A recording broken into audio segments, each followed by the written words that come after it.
So in the Hercules video, I talked a lot about the three-act structure that is really common in Hollywood screenplays, and someone in the comments linked to an article by film crit Hulk from 2013, wherein Hulk argues against what he calls the myth of the three-act structure. Now, Hulk has written some great film journalism over the years, but on this, well, I pretty much disagree with most of his assertions, and I think this stems from a disagreement on what an act even is and what purpose it serves in a narrative. There's a misconception that an act in a screenplay pertains to where any given scene falls in the narrative. Hulk even points this out, that most people, when asked, think it's an issue of placement rather than function. Hulk contends that his fellow journalists, film students, writers, etc. can't actually define an act except for where it falls in the story, and that the idea of three acts is actually meaningless. Now, applying a structure to a narrative is a form of theory, and people get confused by this all the time, what we mean by theory. So in this context, it's this. It's not a scientific theory, like the theory of evolution, or like a colloquial theory, as in like a hypothesis, but analytical theory is a form of academia that aims to frame a work, an artist, or a movement in terms of history, meaning, interpretation, sociology, psychology, etc. Film theory is distinct from, say, film criticism and film history, although there is some overlap. For instance, applying feminist film theory or psychoanalytical film theory to, say, Hitchcock's North by Northwest, vagina, will net you a different reading than if you were to apply auteur theory to the same, though not completely different. Theory is taking a guideline of thought based on a comparable precedent to an already existing body of work. So when we talk about theory as it applies to the three-act structure, I do agree that it's not terribly useful for writers who start their own work, be it a short story, a novel, a screenplay, or a web video, feeling the need to hit the points of a three-act structure. When you're outlining something, it's best not to think about that sort of thing. But when you come out the other side, you will probably find that you've unconsciously created a three-act structure just by the nature of the way story structure has evolved throughout the history of Western civilization. You have probably learned how to write a three-act structure simply by osmosis. However, if you go online and look at forums where people try to find examples of movies that don't adhere to three-act structure, most of their examples will. I see movies like No Country for Old Men, Eternal Sunshine of the Spotless Mind, and Pulp Fiction as counterexamples. The three-act structure is there in all of these movies, but it's hidden in storytelling that is less conventional than, say, Independence Day, which has its three acts so carefully outlined that they are divided by date. I was originally going to use Transformers: Revenge of the Fallen as a counterexample, but nope. All of these act points are there, even the twist in the third act, but these points are so buried in plot clutter that it feels a lot more muddied and random than it actually is. Hulk's main contention is that dividing stories into three parts is arbitrary because a movie can have any number of breaks, and therefore acts, that create propulsion. He cites the Shakespearean five-act structure as superior, and uses 2008's Iron Man as an example, which I find particularly odd as Iron Man uses a very rigid three-act structure. The conventional wisdom, contends Hulk, is that an act marks the point where a character can't go back, and I don't think that's an accurate or helpful assessment. But story structure is not a myth, it is theory, and can be interpreted in a variety of different ways depending on what framework you're using. You can argue that any narrative has 3 acts, or 5, or 9, but it is useful to keep in mind that while most feature-length movies will adhere to a fairly easy-to-recognize 3-act structure, not all do. Psycho is a good, more well-known example of a Hollywood movie that doesn't use the classic 3-act structure. Hulk cites Malcolm X as an example, and on that I would have to agree, but the simple 3-act structure tends to be most popular because it lends itself well to a 90-minute to 2-hour screenplay, given the length of sequences that tend to be satisfying to a mainstream audience. So I've provided a link to the article in question below, and also the De-Hulkifier bookmarklet if you have a hard time reading Film Crit Hulk's all-caps mode of writing. And again, being broken up into 3 acts doesn't mean acts need to adhere to any particular length. Movies like The Lion King, The Hunger Games, and Spider-Man all have really long first acts, and their midpoints are generally 60 to 70% through the movie. Act breaks aren't a question of length, but function. For another source, Todd Vanderwerf of Vox.com wrote a more recent article about the decay of the second act we've seen in more recent Hollywood fare, like Independence Day Resurgence and Van Forstic.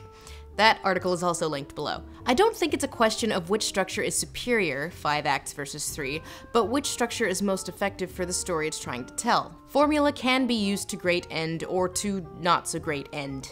So, needless to say, not all narratives adhere to this structure, but the vast majority of Hollywood films and even smaller indie films do. And obviously the examples I've chosen have all pretty clear 3-act structures because this is a video about 3-act structures. And also spoilers for the following films. So in this context, the operative word here is tension. Individual acts and sequences have tension, and the narrative as a whole has tension. The beginning and end of acts marks the changes or shift in the tension. A typical screenplay features 8 sequences, 2 in Act 1, 4 in Act 2, 2 in Act 3. Sequences are defined by a build and release of minor tensions, all while contributing to the main tension. There are main act tensions, and there are individual sequence tensions. An example of a sequence tension would be, will Tony be able to build a suit that works? 2, 1. That tension is relieved when he successfully tests it. The following sequence tension is Tony's new suit capable of doing what he wants it to do? The tension is relieved at the end of the sequence, but also builds to the main tension of the bigger bad wanting to take him down. There must be more than this provincial life. A backstory establishes the status quo for the protagonist and sets the rules of the universe. This usually happens at the very beginning of Act 1, but can be weaved throughout. Sequence 1 usually explains the universe and will also usually give us some sort of flaw or desire that's leaving the protagonist feeling incomplete. Die! You die! Luke wants to go to Flight Academy. Eddie is an alcoholic racist who hasn't mourned the loss of his brother. Shia LaBeouf is a shitty human being. Your point of attack is the thing that gets the ball rolling. This probably has nothing to do with the protagonist and instead focuses on the universe. This creates a story element for your protagonist to react to, and that reaction becomes the inciting incident. And yes, I did get the point of attack and inciting incident reversed in the Hercules video, that's my bad. It's been a long time since I've taken this class, shut up. The point of attack will probably be outside of the protagonist's control or even knowledge, and the inciting incident is where the conflict comes home to roost for our protagonist, meaning our protagonist needs to do something. It can also be something that will eventually lead the main character to making an important decision at the end of Act 1. That inciting incident marks the end of the first sequence of the first act. That first sequence tension is resolved by however the protagonist reacts to that inciting incident, be it finding a bag of money in the desert, or volunteering as tribute. I volunteer as tribute! Realizing the satellite signal is a countdown, or finding out that Roger Rabbit allegedly killed a guy. Marvin Acme. The rabbit cacked him last night. In a film with a more passive protagonist, like Mad Max Fury Road, the inciting incident is where Furiosa decides to go off-roading. And yes, we all know it's Furiosa's story, but Max is the point of view character and his growth defines the structure of the story, and therefore he is the protagonist. The inciting incident will also set up the central conflict, which is displayed through character motivation. That central conflict can be the desire to win over the princess, the desire to win over the princess, or the desire to win over the robo-princess. See, this one's compelling and easy to resolve, which is why romance is such a common narrative device. In super utmost simplest terms, the want will drive the main tension, which is resolved at the end of the second act. I'm here to erase Clementine Krasinski. Max wants to survive and be alone. Tony wants to take control of the weapons he's sold. Eddie Valiant wants to find out who's made a patsy out of him. Somebody's made a patsy out of me, and I'm gonna find out why. And the protagonist's need, which defines the character growth, will resolve the tension of the third act. Again, these are rules that don't apply to all films, and you're more likely to see them in really conventional, easy-to-digest narratives like Disney movies. The want is the protagonist's internal motivation and pushes the narrative forward. There's this girl. Even in ensemble pieces where everyone gets their own subplot and character arc, the momentum of the plot is generally going to be pushed by one character's central conflict.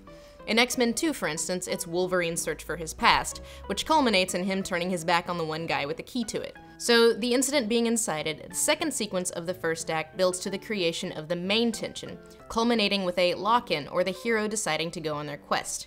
You have my word. Done! The quest can be small and interpersonal, like deciding to go to France to get your cheating fiancé back, or to erase all memory of your ex-girlfriend.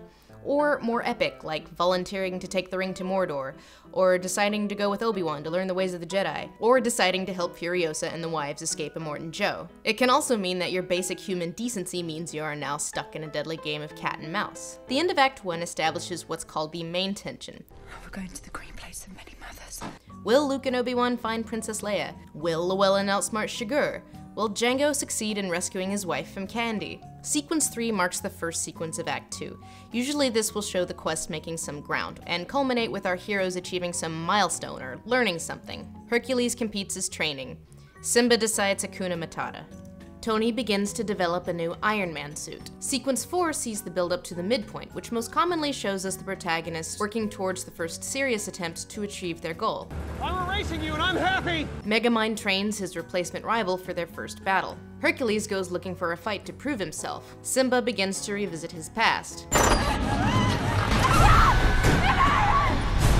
Sequence 4 culminates with the midpoint. Usually this will change the aim of the hero's quest. The midpoint marks some sort of disruption. The protagonist runs into his childhood lion best friend, disrupting his idyllic life and making him question his decisions. Maybe our protagonist's little friend died, showing them that they're not only fighting for themselves, and also gaining them sympathy in the eyes of the masses. Or maybe getting dumped makes them revert to their old evil ways. Joel realizes he doesn't want to have his memory of Clementine erased, and begins trying to stop the process. Can you hear me? I don't want this anymore, I want to call it off! The main tension of the second act hasn't been resolved, but something about it has changed. The midpoint ups the tension for the final match by shifting the focus of the main tension while not yet resolving it. The fifth sequence following the midpoint will build on this change. The challenge here is generally to keep from second act sag. When someone says that there are problems in the second act, that's probably what they mean. The shift in focus from the midpoint doesn't follow through in a satisfactory manner, or there's filler in the middle that lengthens the runtime or adds action scenes but doesn't really add any momentum or tension. The fifth sequence will also usually focus on some subplot or secondary character or backstory so as not to make the story too monolithic and also to ease some tension. Meg realizes she's falling in love with Hercules. The war boy, who was our hero's enemy, now joins the side of the righteous. The receptionist, while outwardly dating Mark Ruffalo, begins to show an unusual interest in her boss. Subplots are important. They keep the story from feeling too episodic, like one guy just encountering a series of obstacles, and other characters can help resolve loose threads and expand on more universal themes. The sixth sequence is the last sequence of the second act. The end of Act 2 shows us the main culmination, or the resolution of the main tension. The end of Act 2 will generally have the protagonist encounter their biggest challenge yet, which is why the end of Act 2 typically is when we see our hero at their lowest point. Our hero's a zero! Our hero's a zero! And is generally the preamble to some momentous decision that defines character growth and creates the new tension in Act 3. We have set out to find the green place, only to find out it no longer exists. Joel's memories of Clementine have now been all erased. Jafar just gulfed me into the Himalayas or something, and now everything seems hopeless. If it's a whodunit, generally this is where you will find out whodunit. That's the gun that killed R.K. Maroon, and Doom pulled the trigger. And Act 3 will be about bringing whodunit to justice. Also, if there is a big betrayal or the plot is built on some character deceiving another, that generally goes here. Your little chickie poo here was working for me all the time. Llewellyn dies at the end of Act 2 of No Country for Old Men, and Act 3 is a much more thematic build and release of tension, rather than being action-driven as the first two acts had been, with the conclusion of the film being much more existential. It is still very much 3 acts, as demonstrated by the build and release of different tensions. Sequence 7 marks the beginning of Act 3, and begins with the protagonist making some momentous decision that creates Act 3's tension. I suggest we go back the same way we came. Act 3's tension will be related to the main tension, but is now different. The tension is no longer escape with Django's wife, it's destroy Candyland completely. It is no longer will Katniss save herself, but will Katniss and Peeta save each other. It is no longer escape to the green place, but overthrow the existing power structure completely. It is important to note that the third act tension can't come completely out of nowhere. It can't simply be an extension of the main tension, but must also build on it in order to be satisfying to the audience. Holy smoke, he's a tomb! The twist in the third act is important because it makes the tension more interesting than just straight fighting for 45 minutes. Although just straight fighting for 45 minutes has become increasingly popular. The twist in the third act also generally brings the focus of the third act tension from something more grand, like saving the world, to something more intimate and character-oriented, like saving a beloved character's life. Furiosa gets stabbed. This shifts the focus from overthrowing the Citadel to saving her life. Wally gets squished. This shifts the focus from bringing the humans home to saving Wally's life. Same for Meg getting squished. Or the MacGuffin being given to the physically weaker but more central protagonist to go do the thing. The twist in the third act isn't also necessarily a twist. Esmeralda's fake death in Hunchback of Notre Dame brings the conflict to a more intimate place, but it doesn't really change anything, because she was always Quasimodo's focus. But it is something that narrows or shifts the focus of the third act's main tension. Stop! The climax shows us the resolution to the final tension. Eve races to save Wally and succeeds. The magic spell is broken, Beast turns human, and Belle's like, you'll do. Max gives his blood to save Furiosa's life, symbolized by him finally telling her his name. Max. My My name is Max.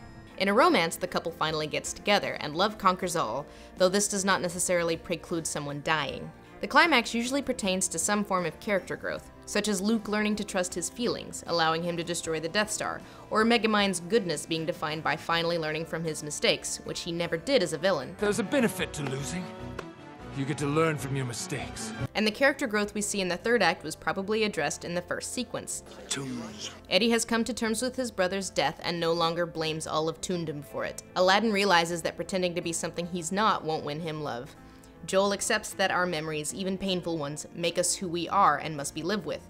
Shia LaBeouf, well, he's still a shit, but now he's a shit that stuck a cube in Megatron's chest, I guess. But this resolution doesn't always have to be so conventional. For instance, with Nightcrawler, where the growth is that he doesn't grow, and that's what makes the narrative unsettling. Hopefully you don't notice structure elements while you're watching a movie for the first time, unless you're bored and that's all you can focus on, and I've definitely done that. But they are there for us to learn from, and to help us learn how tension and conflict is created and maintained throughout a 2-hour-ish narrative. We don't study the 3-act structure to learn how to be more creative, but to be more critical of writing and aware of what drives momentum of a story. Hulk asserts that learning about act structure is not instructing you how to actually write. It provides none of the good stuff that is critical to understanding narrative.